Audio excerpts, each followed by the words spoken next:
Sir, bali okay na yung bendo mo. Bali, okay yung mga pagkakunik mo po kaya hindi siya gumana dahil bali-baliktad. Ito yung mga wiring niya. So, sundan nyo na lang po yung connection na to. Picturean nyo kung sakaling mababaklas. May idea kayo kung paano i-connect. Ang nangyari po kasi, yung papuntang antena nasaksak sa board. Tapos yung papunta dapat sa antena, papunta naman dito sa USB LAN. Tapos yung internet po na galing sa loob, papunta naman dito sa LAN ng adapter. So, bali-baliktad po. Buti na lang po hindi nagtagal na nakasaksak para iwas sunog. Kasi pag tumagal po, baka masunog yung board. So, okay na po ito, sir. Salamat. Sir, bali ito na. I-check ko na po yung bendo mo. Pasensya na, medyo natagalan, busy.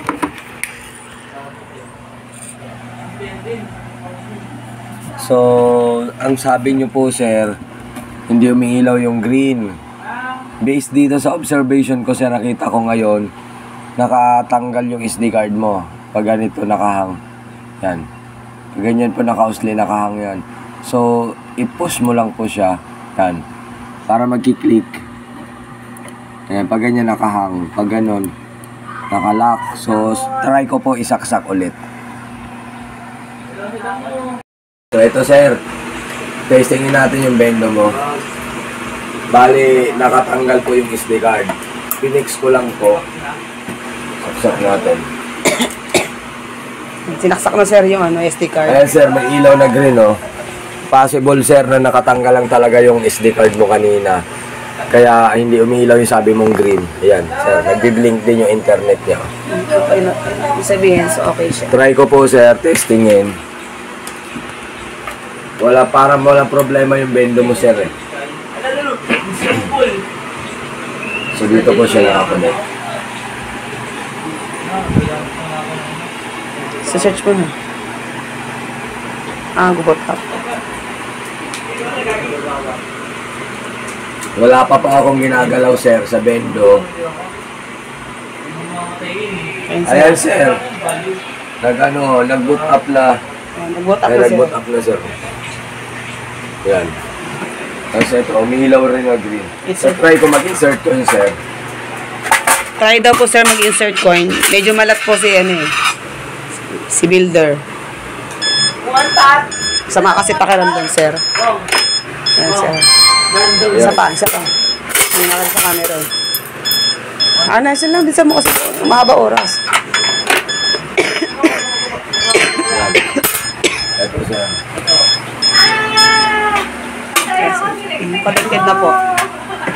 Ayan sir, internet. Ayan sir, display. So okay naman po yung bendo, walang problema. Okay sir, yung bendo, yung SD card lang sir, hindi nakatulak. Ayan po. Hindi naka-fix. Ayan sir, may ilaw. Hindi naka-fix yung So ayan sir, okay na po siya. Wala naman siya naging problema. Hello mga ka-J3, bali may pinadala sa ating repair na bendo. Ayan. Mula sa Pandi, Bulacan. Ayun pa, dalawa sila. So, walang coin slot yung isa. Yung isa meron. Napansin ko rito, medyo inaamag na siya. Wait lang. Ayan. Masyadong madumi na. Tapos try natin i-revive kung makakaya pa yung board niyan. Sana walang maging problema para hindi gumastos yung may-ari. Ayan.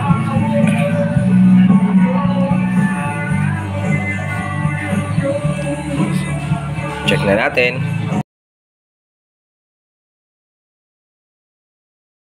What's up mga ka-J3?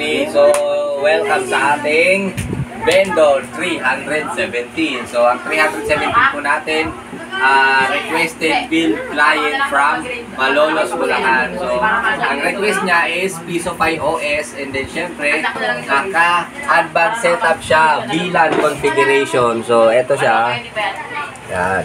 Mapapansin nyo, naka-built-in na yung so, plug-and-play na lang din po siya. Tapos, naka-outdoor antenna na rin. And then, ang request ni client po ay yung number 5 port ay naka-open siya for router kasi lalagay po siya ng isang wifi router sa kanyang tindahan. So, ayan, 317 bendos ng J3 Piso Wi-Fi. So, sa mga hindi pa nakaka-order sa atin at balak nyo magnegosyo, huwag na kayong mag-atubili at huwag kayong mag-alangan dahil ang J3 Piso Wi-Fi builder po ay willing to support after sales po tayo at may warranty tayo sa ating mga machine.